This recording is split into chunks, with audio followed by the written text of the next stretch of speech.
Hello, fellow dizzies. I wanted to share with you my Meniere's experience and how I've moved through that.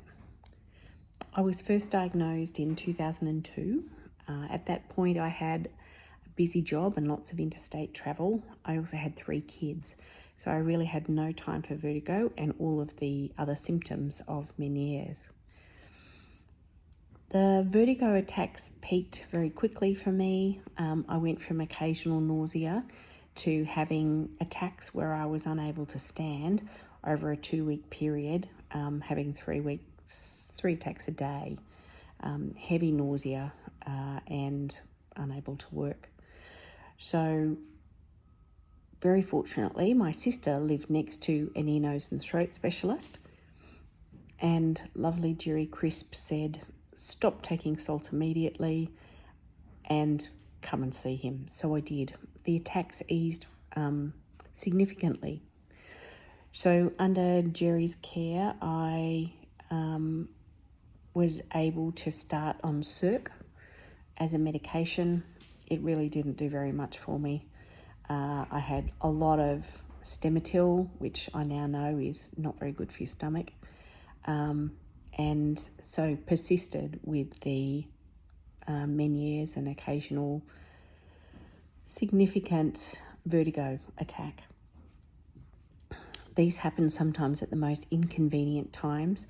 Once we were caught out at a music festival where I just managed to turn my head a little and it triggered an attack.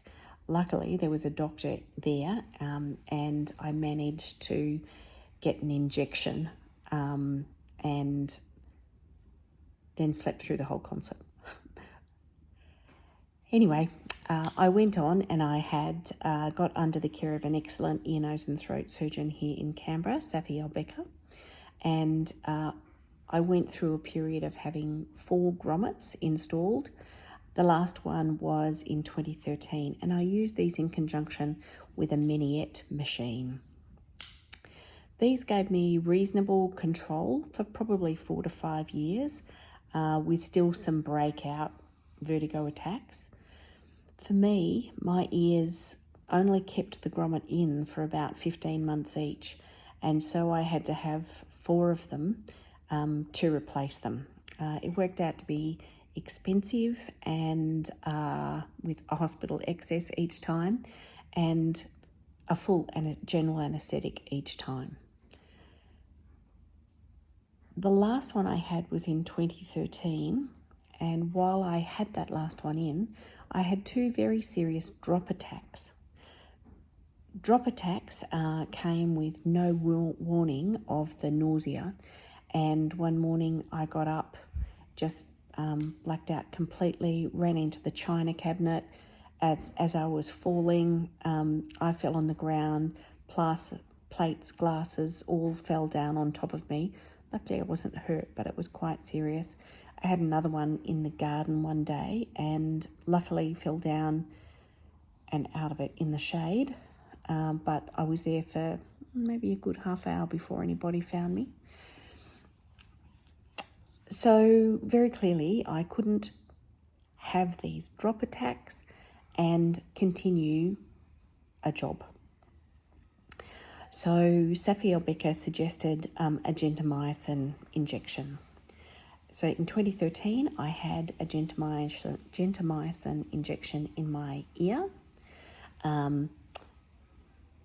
It wasn't painful. It felt odd.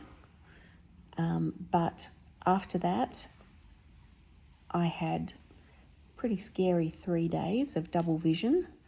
I went for one visit to a specialist vestibular physio, and then I did a week of pretty intensive rehab at home to regain my balance, as the gentamicin injection had killed off about 30% of the balance in my left ear. After that, I went back to work. Life in general was uninterrupted by Meniere's, no vertigo attacks, no vertiginous migraines, and I went back to drinking decent coffee. I went back to eating salt. And over the sort of 10 years, I've really only had 2 vertiginous migraines since then, and they were during some pretty serious events that caused quite a bit of stress.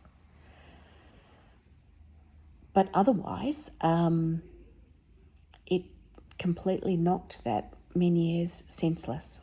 So there's still a slight difference in balance, my balance on one side, but not incredibly noticeable most of the time.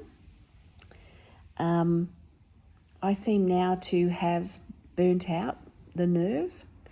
I've got total hearing loss in that ear, and now I'm exploring a cochlear implant so I can improve my hearing and bike ride more confidently so I can hear the traffic around me. My recommendation is go and get the injection if your doctor says you're a candidate. Nobody should have to live with vertigo ruling your life. There is potential for life after Meniere's. Good luck with your journey.